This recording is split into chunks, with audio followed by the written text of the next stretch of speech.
I'm Richie Suave Flores. And I'm Corey Crenshaw. And this is Sporty with Corey and Richie Suave. Floater, center field.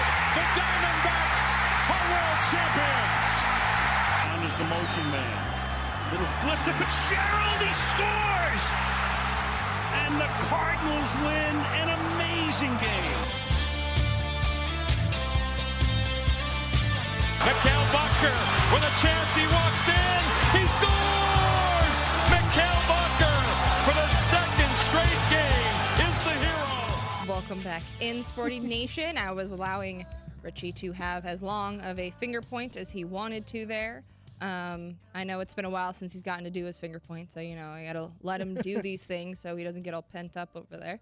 But we welcome you in. Sorry we've been gone for a while. We have been busy watching the Olympics and preparing a giveaway for all of you guys. As you can see by Oliver hanging out over here and Domi hanging out over right there. Yeah. So, we are on a brand new episode that is special because the Winter Olympics only comes around every 4 years. So we thought we would talk about that for a little bit. And of course, as the big hockey fans we are, we have to talk about some hockey in the middle of all of this. But we would like to start with our favorite moments. So, Richie, what's your favorite moment so far? I'll get to my favorite moment in a second, but we do apologize for being away for so long. We are very busy people now. We are in popular demand because of the show, so we haven't had time to come back to the studio and do a new episode in a while, but we're back. We're happy to do so, and to say thank you guys for sticking around with us. We do have these bobbleheads that will let you know how you can win them coming up in just a bit. But I've been enjoying the Olympics so far, as I always do. I look forward to them every, 2 years, right? Summer. And yeah, so every 2 years. It's been fun. America has kind of sucked so far in Pyeongchang. We haven't had, that much to cheer about, but there's been a couple great moments so far. And I think most of it in snowboarding. But my favorite moment so far is 17-year-old Chloe Kim. And she won the gold medal in the snowboard half pipe. And she is, if you don't, go follow her on Twitter or Instagram. She is hilarious. She was actually tweeting during the event in between her runs, asking for ice cream, basically. And she ended up getting that ice cream. Yeah, she wanted asked everyone on her Instagram, you know how you can do the Instagram polls, yes or no, on whether she should get a churro before. Everyone said yes, so she got churro before. And then after she went through her first run there, she wanted ice cream, so she went and got ice cream. And then on the day that she won the gold medal, she said, "I wish I finished my breakfast sandwich, but my stubborn self decided not to, and now I'm getting hangry." And that was in the middle of the competition itself. And then after she won, she now said, "People are acting like my bestie after the Olympics. Remember when you took a sip of my apple juice in kindergarten? Still salty about that." So I think she has probably risen in the ranks of social media stardom lately because she's hilarious and she's obviously a superstar when it comes to snowboarding. It was so cool to watch her. And it's so impressive to see 17-year-olds, her and Red Gerard, doing so well. It just kind of shows how strong the youth is here, and especially in snowboarding. Yeah, and both of those two, Red and Chloe, are so awesome because Red Gerard did his press conference. He was talking about he had a lot of family out in Pyeongchang with them, and he was explaining that they were shotgunning beers at 8:30 in the morning. Oh, his dad was drinking so many beers during the entire thing. It was hilarious. And they had to, he threw an F-bomb in there after he won, and they were talking about it and saying, apologize, in the excitement and stuff like that. No one paid attention to the fact that his dad also threw an F-bomb and was drinking a beer at the same time. And someone was talking about it later, and I think it was on the Today Show or something like that the next day. Someone had said that is the most Colorado way to celebrate would be to be drinking a beer and in the middle of the snow and just partying with your family on the sidelines.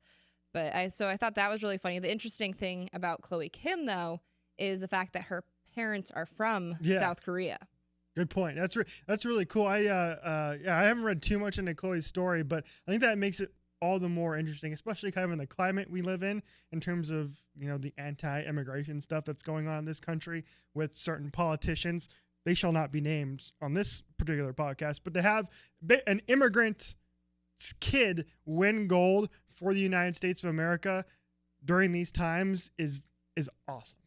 It's really cool in the fact of the USA and for South Korea. So it's like the two of them together, both band behind her and kind of claimed her as their own. She was, her parents came in the 80s, and if you do the math, it was much longer after that when she was born. So, she spent her entire life here, but they still, kind of claim her as one of their own since that's where her ancestry is from. So it's cool that both sides could really band together to cheer for her, and that she came out and actually succeeded in it is even cooler, because I think the stress and the nervousness on that big of a stage has to be something that's harder for you to bear. Yeah, so Chloe Kim, Red Gerard, a couple of my favorite moments. I also have we'll get into Adam Rippon in just a moment because he's incredible too. But what was your favorite moment so far? My favorite moment so far was probably those two, and then probably actually, and you had just mentioned him, Adam Rippon. He has been so much freaking fun listening to his interviews, watching him on the ice, everything surrounding coming into the games. I sat and scrolled down his Twitter just to read his Twitter, and it is hilarious. And it's like, no matter what your views are, and I know it kind of gets into a touchy subject, but one of the things that his pinned tweet on his Twitter is I was recently asked in an interview what it's like to be a gay athlete in sports. I said that it's exactly like being a straight athlete. Lots of hard work, but usually done with better eyebrows. I laughed so hard when I read that. And he has another one about saying, like, while people are busy being heterosexual, he studied the blade, and there's a picture of him with his arms back. You have to really just scroll down his Twitter. We'll retweet a bunch of that on the Sporty account. It is so funny. I've spent because as you know, once they start going through all of the figure skating, they go through a bunch of different people, and they go through a few that, like, in the middle there, I really don't care about. Right. So during all the people that I didn't care about, I just read his Twitter instead. Exactly. Just waiting for him to show up again. And so in the team event, I actually have a bone to pick for a moment. I don't know if you watched much of the team figure skating event at all. Yes. And you're talking about the fact that he got second place. Yeah, he didn't win, and the two guys in front of him fell twice. And Adam made a perfect routine, and he lost. Yeah, that figure skating is stupid, is what I'm trying to say. And that they actually had to go through and explain that whole thing the next day. It was such because in the U.S. so many people had an uproar over it because of the fact that, and they explained that there's so many other things with it, the stylistic wise and all these other things that when it comes to calculating it all out number by number, it made sense, and they're saying, it's hard for people who only watch figure skating every 4 years to know what the breakdown is. And in that, I think, is kind of difficult because in the fact that, like, they show you the technical score and they'll give you the little, like, green boxes, the yellow boxes, red boxes. Adam was all green. And I think it's a little bit misleading because of the fact that that's just their technical score. You actually have to factor in their, don't quote me on this, but I think it's like their execution score. Yeah, essentially. And that adds in their artisticness, what is his name? Nathan Chen, yeah. He, on his free skate, he got so many more points just for the fact that he was able to successfully land 5. He put his hand down on the one of them, but he was the first one to ever do 6 quads in the Olympics. Yeah, I still have no idea what that means, but we'll go with it. I'm a figure skating expert now because that's the best thing about the Olympics is that summer or winter, you just become expert on whatever you're watching. So like in the summer games, I think we talked about this where before off air, obviously on this show, where we became ping pong experts during the summer games and we loved watching that. And then the winter games come around and we know everything about curling and we know everything about figure skating, even though we don't really know jack shit about either. So we just sound like we know what we're talking about. Well, and that's essentially what they were saying about Adam Rippon's routine is that, like, you know, they try and explain it as good as they can, but if you're someone who's not an avid person when it comes to figure skating, you're not going to know the nuances of it, and you're not going to be able to know exactly why he didn't get that score. Yeah. And so, but I think we all like to think that we know what we're talking about because we get so drawn into it and it becomes literally part of our lives. I'm not wearing it right now, but I have a Team USA jacket from Rio, from their track team. Mm-hmm. I had won in an auction, and I haven't taken that thing off. Like, I was getting my hair done today, so I took it off for that. But I mean, like, I have not taken it off for the start of the Olympics to now. I keep on wearing it for everything. Right. Because I am dedicated to Team USA and I am watching hardcore laser focused. The only thing that I will kind of budge on is in skeleton. One of the guys from South Korea. Scary. Yeah, it is scary, but he has an Iron Man helmet. Yeah. And that is the only time that I'm like gold, right? Avidly rooting. Yeah. That's the only time I'm avidly rooting for someone that's not American, is just because his helmet was that cool. Yeah, one last thing on Adam Rippon before we move on to the U.S. women's hockey team.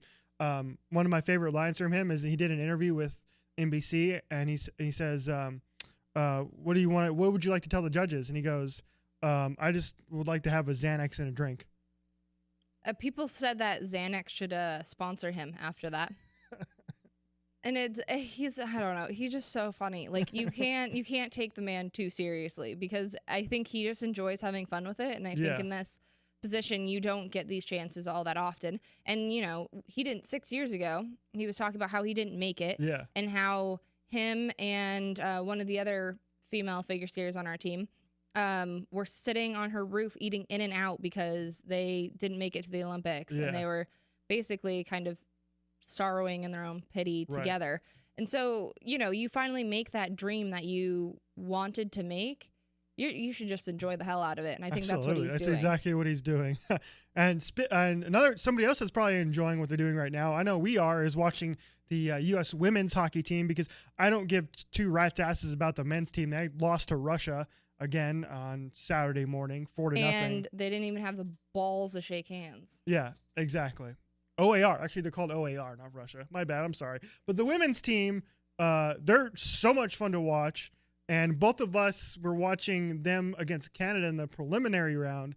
And that was an incredible hockey game. Maybe even better than a lot of the NHL you'll watch. Because that rivalry is so good. And it's been brewing for so long, because the Americans are still looking for that gold medal that they haven't gotten since 1998. And they've been so close to doing it so many times.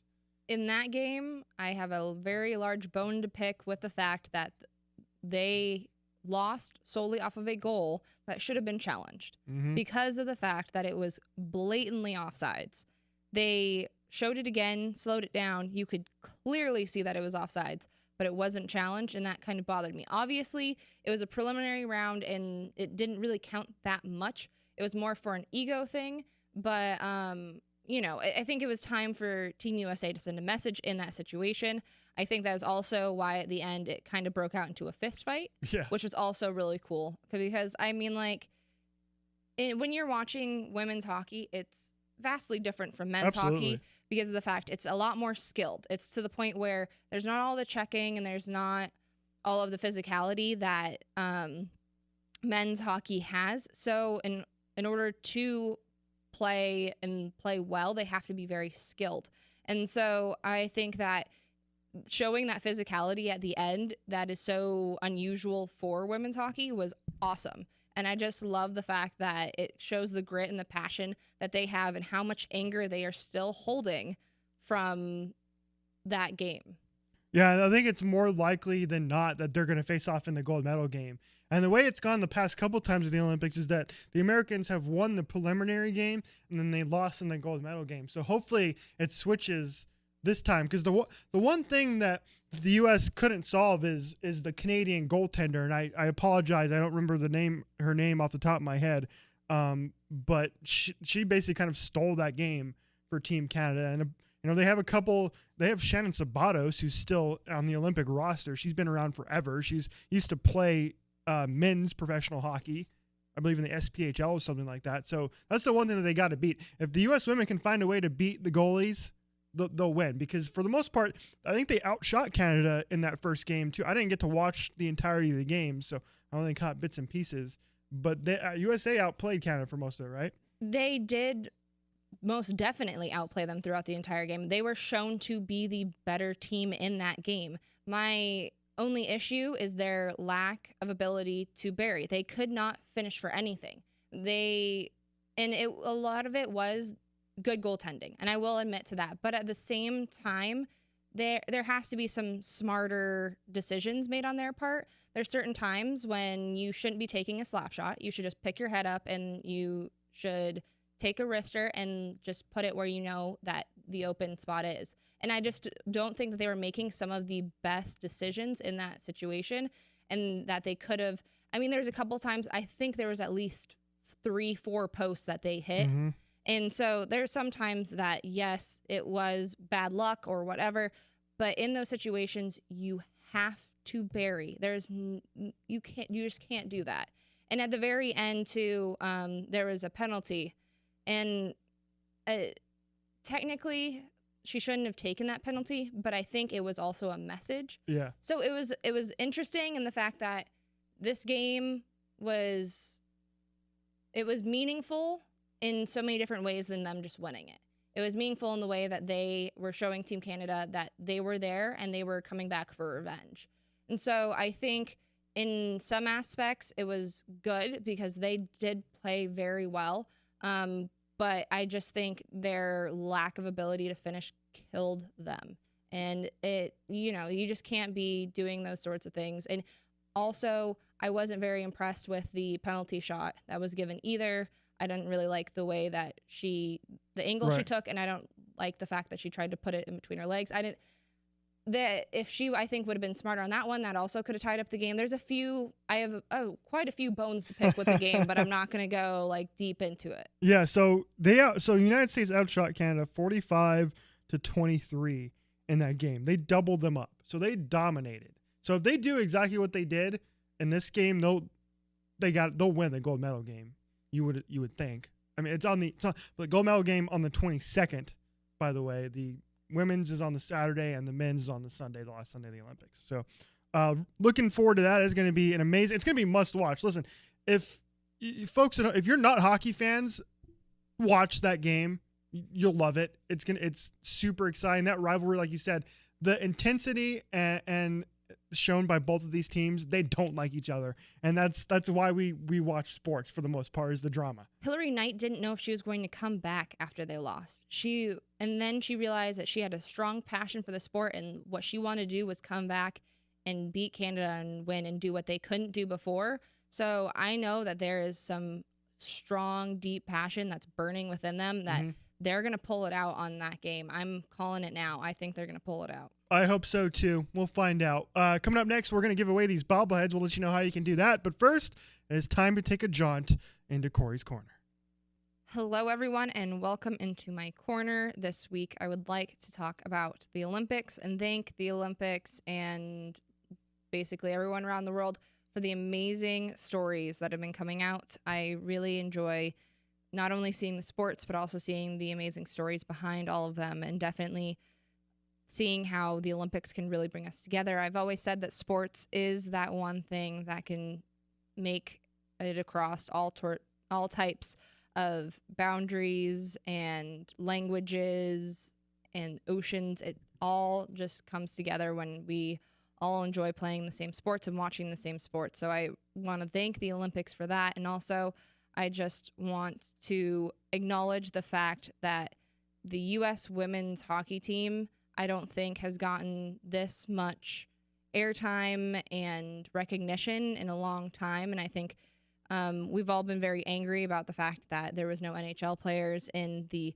men's for hockey this year. But I think if there's anything good that has come out of it, it's the fact that women's hockey is now being acknowledged more and enjoyed more. And I think that's amazing. So thank you to all of the Olympics for all the amazingness that you've given us so far, and we can't wait to see what's ahead. Okay, now everybody, it's time for what you've all been waiting for, I'm sure, because we've blown up our Instagram, Twitter, whatnot. It is now time to give away these bad boys. Corey, if you can show off your Oliver one. I have the Max one.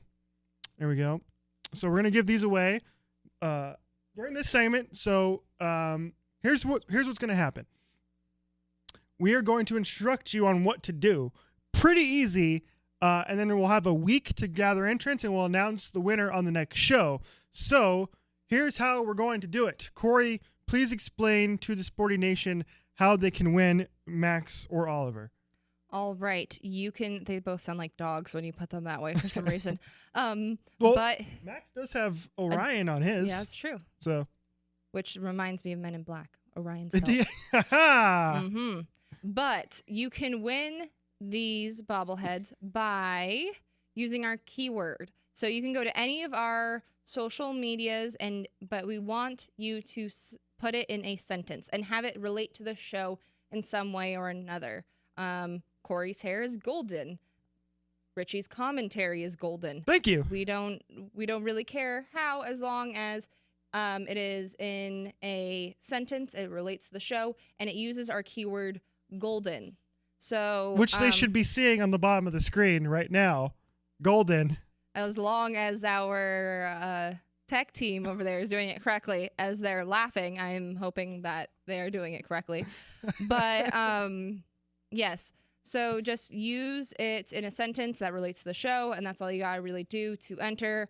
Obviously, you can go to any of our social medias for it. We don't discriminate on social media. So, and I do advise you though to probably use a clever sentence because it might pique our interest a little bit more. Please don't say anything about Tobias Reeder just because you think it will get Richie. Hold on. You can say something about Tobias Reeder as long as it's good. If you criticize Toby for 1 second, I will find you, I will hunt you down, and I will murder you. Wow, that's vicious. But as I was saying, I will not pick you. So please do not say anything about Tobias Reeder because you think it will gain Richie's interest. I will outvote him in that regard. There you go. That's how you win these bobbleheads. But coming up next, we're going to get back in the Olympics for one more second. We're going to have some fun talking about which Olympic sport we think we'd be best in. So remember, use golden in a sentence. Somehow you can win the bobbleheads. But Corey, let me ask you this. Which sport do you think you'd be best in? Well, Richie, I think my sport that I would probably participate in with my history of extreme sports and stuff like that would be a snowboarding sport.